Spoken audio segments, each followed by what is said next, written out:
Thank you for joining us once again with Passaic County Freeholder Director Hector Lora, going around the county, introducing you to some of our great veterans and individuals who have served our nation.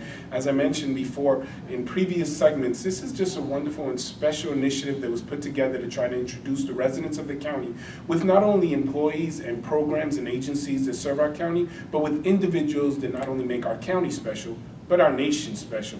Today I'm joined with Passaic County Veterans Officer, Mr. John Harris, who has presented 4 wonderful individuals who are going to tell a little bit about their story, when they served, and just provide a message for all those who are watching. You know, so many of us enjoy the liberties and freedoms that we have today. Unfortunately, we take them for granted and don't understand the kind of sacrifices that were made so that we could be free today. So I think in order to encourage and inspire greater appreciation in our younger generation, they should know what individuals that came long before them had to do to preserve this nation. So at this moment, I'm going to turn it over to Mr. John Harris, our Passaic County Veterans Officer, and he's going to do some brief introductions, and then we're going to go back and forth with some questions. Thank you. Good morning. Thank you, Director Lora. It's my pleasure to be here with these gentlemen today. This is history here, and it's my honor to introduce August Ploch, United States Marine Corps veteran.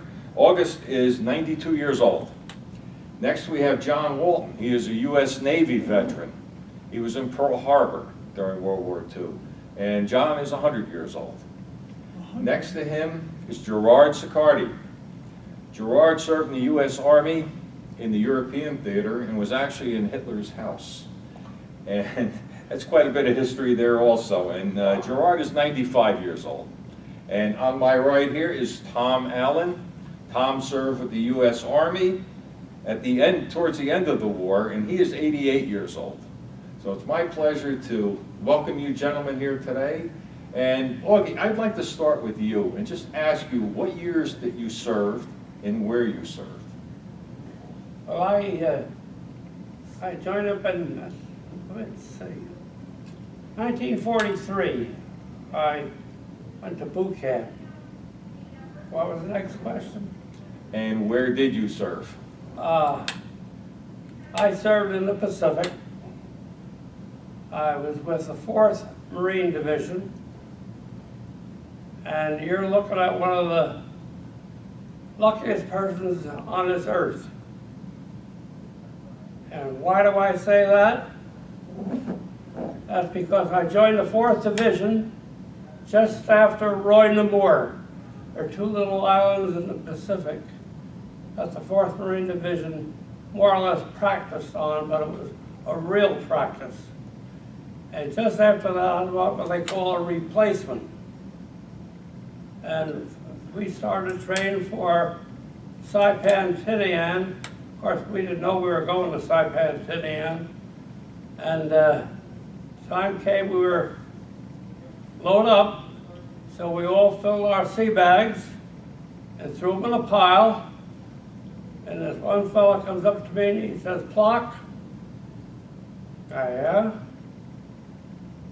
He says, "Well, you're down by the office?" I says, "No."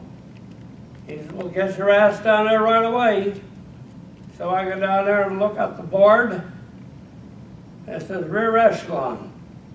And I look at different people and I'll say, "What is the rear echelon?" And he says to me, "Get your sea bag out of there in a hurry." So of course I rifled through all the sea bags and took my sea bag out.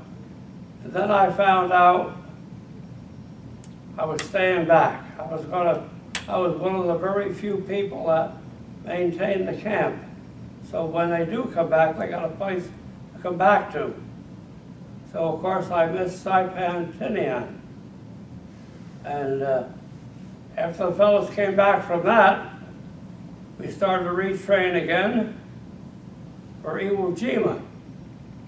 And of course, we didn't know we were training for Iwo Jima. We never heard that name. And this time, I was smart to know what the rear echelon is. So I went down to the office, looked on the board, and lo and behold, I was on it the 2nd time. That means I missed 3 major battles.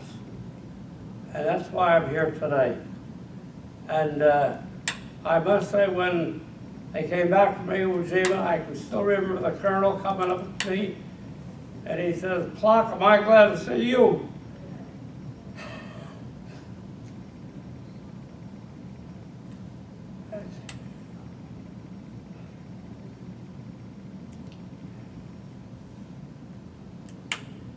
I says, "I'm glad to see you too." And he said, "The next time we're all going to Tokyo." So that was the end. Like I say, nobody knew what the rear echelon was. I didn't know what it meant. But I gotta say, we did work our butts off taking care of the camp, so I had a place to come back to. Thank you, Augie. Thank you for your service, and I'm glad you did. Next, we have John Walton. John, if you would just give us a little brief history on your service, when you went in and when you where you served.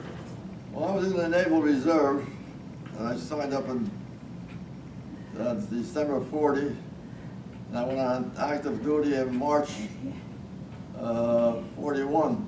And they sent me to radio school, and I got out of radio school. They wanted volunteers for aviation. That was pretty good. But then we had to, they said you could have your choice of East or West Coast. So I was an Eastern boy. I said, "That's a chance to see the West Coast." So I was out the West Coast in San Diego for 2 weeks. Then they put me on a destroyer and some other fellows, and we wound up in Pearl Harbor, which was August '41, I guess it was, 41, yeah.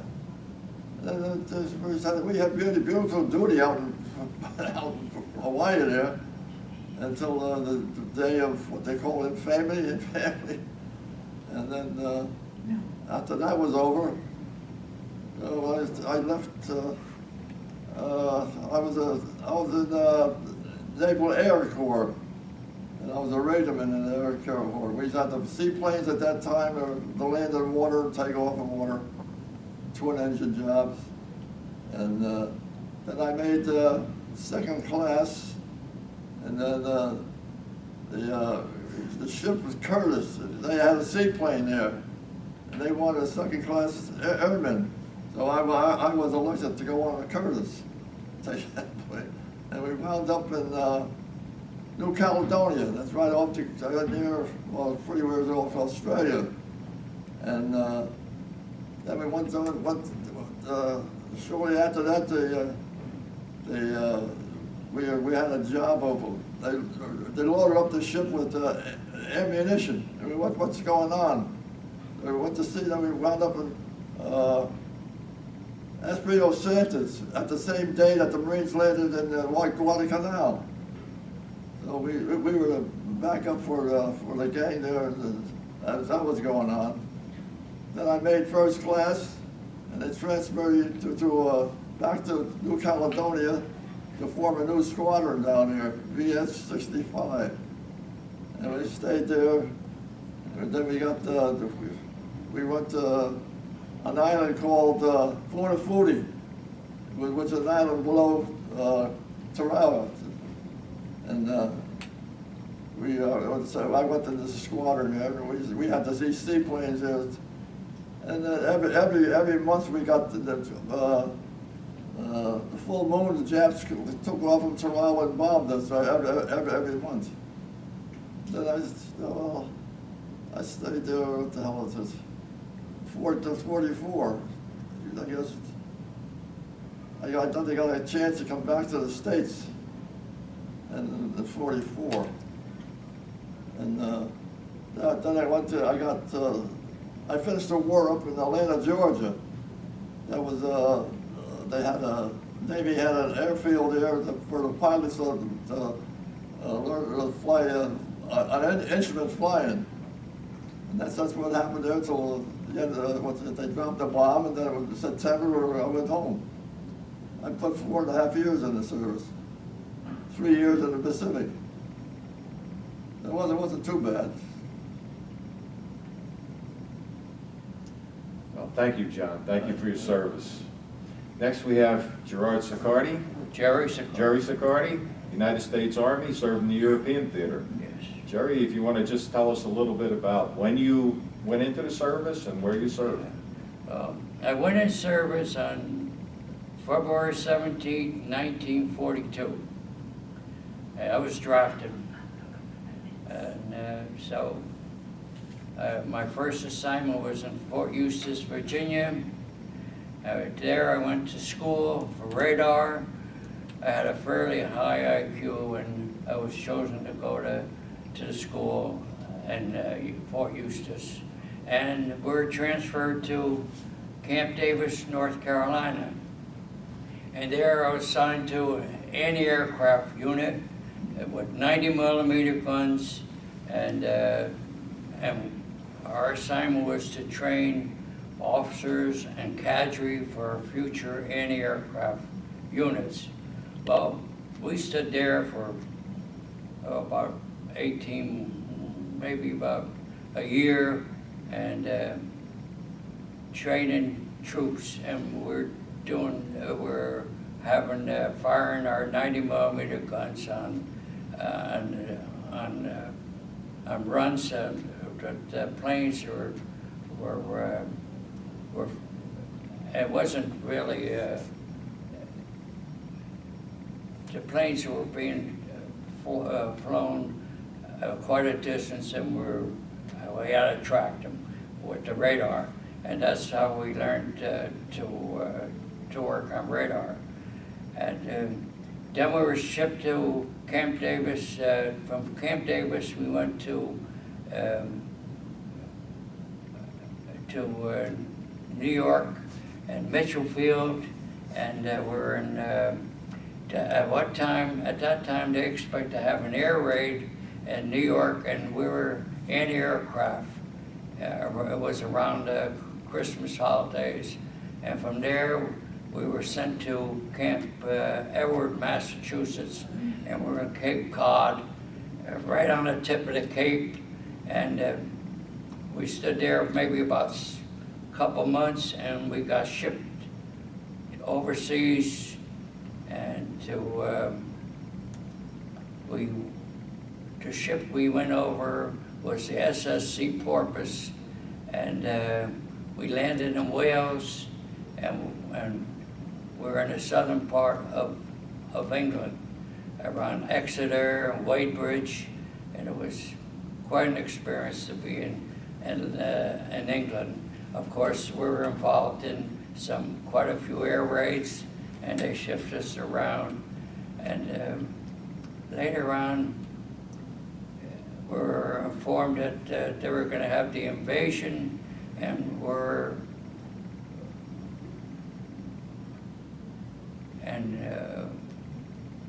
that was about June 6th. But we were just sitting around for about a week or two, and before we know, we went to Normandy, and there was pretty hectic, but when we got there, we could still see dead people or dead soldiers in the water, or some on the beach, and we got an experience of being attacked on a beach. And we wound up, and before you know, we were still with the First Army on the invasion, and we're in St. Lo, and we got an assignment with the Third Army. General Patton took over the Third Army at that time, and I never forget, before they had the breakthrough in St. Lo, I saw over 1,000 planes hitting, penetrating the German lines, dropping bombs, and that lasted for many hours. There must have been at least 2,000 planes, and I never saw so many planes in all my life. Anyway, before you know, we broke through with George Patton, and we went through St. Lo, and we hit different towns, and we're in St. Mary and Glaze.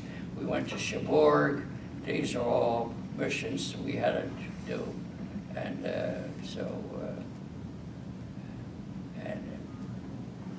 the battles we were, of course, the invasion of Germany and European theater, but the worst part was the Battle of the Bulge, and that was about December 16th. But we didn't go right away, but it was just before Christmas. The 101st Airborne was dug down in Bastogne, and we got the assignment to help relieve them. And well, we had quite a bit of experience on the aircraft, and I never forget that first night when the German planes come over. I think we knocked down at least 15 to 20 planes. The next day they came over, we knocked about another 25 planes, and it was pretty hectic. And in addition to that, there was a lot of snow. It was the coldest winter they had in Europe, and it was bad. Anyway, we got that, and before you know, after there, we crossed the Rhine River, and we got into Germany. But to make a long story short, we was towards the end of the war. It was we were in Austria, and we're in Salzburg and Linz, and while I was there, we're taking prisoners of war, and while we're doing that duty, we noticed I noticed a little plaque in front of this house that Adolf Hitler was born there. Oh boy, I says, we gotta check this out. Sure enough, we checked it out. Kicked the door in, went in. Wow, the place was immaculate. So I looked at this friend of mine, he was from Minnesota, and I says, I gotta let them know we're here. So I put my name on the wall in letters, Gerard Siccardi, Paterson, New Jersey, May 7th, 1945. Well, there's a lady present. Anyway, the fellow said, gee, I gotta go to the bathroom. I said, me too. Well, what happened, we unbuttoned our zippers and we let it out. What happened at Hitler's house stayed in In his his house. house. He said, that devil, this is my reaction to him. That's what happened. He did the same thing. Anyway, we didn't think nothing of it. We left. And then 2 days later, these British photographers came over. They took a picture of it. Look at these crazy GIs. They mark every goddamn thing up. And they sent it to the London Times. And what happened, someone that worked on London's Time was an exchange teacher in Paterson Central High School. Wow. I think her name was Mary Donahue. I knew of her, but I didn't. And they wanted to know if she knew me. Now, there was some Siccardis that went to Central High School. I graduated from Paterson Eastside High School, but I knew of her. Anyway, somehow she contacted my parents. My parents said that was the end of me. But anyway, it wasn't. And they got in the Paterson Morning Call in July, and they published it. So what happened? 50 years later, meanwhile, I forgot all about that. But 50 years later, I get a call from where I had my place of business. They wanted to speak to Gerard Siccardi. My son answered the phone, and he says, yeah, I'm Jerry, but I think you want to speak to my father. Anyway, they contacted me, and they says, well, you're invited to come to Italy. We want to have we knew that you wrote your name on Hitler's wall. I said, yeah, I know that. They said, anyway, I was on television in Europe, and it was in the local, in the paper in Stresa, Italy, and also Milano. And the people who were in the hotel, they said, wow, they thought I was a hero, but it was quite an experience. And so then, about when we returned, the Bergen Record had had a piece on it in their newspaper. So that's it. Thank you, Jerry. Thank you for your service. But I'm telling you, the worst part was the concentration camps in Dachau, Mauthausen, and Gelsen. Yeah. To this day, I think about it very often. I don't know how the devil himself could create such. Oh, it was terrible.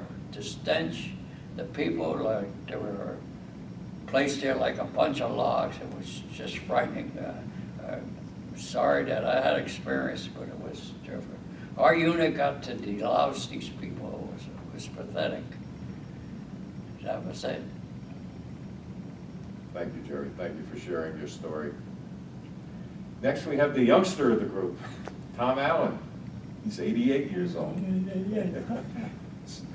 want to tell us where you served, Tom, and what years you went in? I was drafted on December 11, 1944. And sent to Camp Landing in Florida for basic. And while we were there, we were told the battle of the, excuse me, the battle of the Bulge was on in Europe. They said when our basic was done, that battle was still on, we weren't going home. They would put us on a plane and fly us right to Europe. Luckily, the battle ended. Anyway, from there we went, they said, now you're going the other way to Japan. So we shipped out to Seattle, took a boat to Hawaii, trained in Hawaii for a couple of weeks. And we got on another ship and joined the convoy, and the next stop was Okinawa, and they were still fighting the Battle of Okinawa on the north end of the island. But in Okinawa was a real bad battle. We landed on the southern end, and they said that they told us how lucky we were. They just sent the last of the replacements north. Nobody else was going north, which I was happy about. And wasn't long after that Japan surrendered, and I joined on Okinawa, I joined the 106th Infantry of the 27th Division, that's New York Division. And they said half our company was going to fly over and half was going by boat. Well, I was lucky, I got in the first half. We flew from Okinawa to Japan and landed in Yokohama. From there we went 100 miles north to a town called Muramatsu. And we stayed in the police station, and we patrolled the town. They had there every day. They had somebody, we went out for 2 hours patrol and then back, and then they went around. They patrolled the town around the clock. So I didn't have any real action in my time, but from there I went back and was sent home. I got home I got discharged on November 11th, which at that time was called Armistice Day. And that's the end of my story. Thank you very much, Tom, for your service. Thank you to each and every one of you for your service. It's because of gentlemen like this, these are the true warriors. These are people who keep us safe, the reason we have the freedoms today that we have, and hopefully this will continue with our veterans that are serving today. So I thank you very much. Could I add something? Sure you can. Yes, sir. Yeah, unfortunately, my dad was drafted in World War I, and he was gassed in the war. And after some time, he spent 50 years in a VA hospital. He never knew his children. He never knew who he was.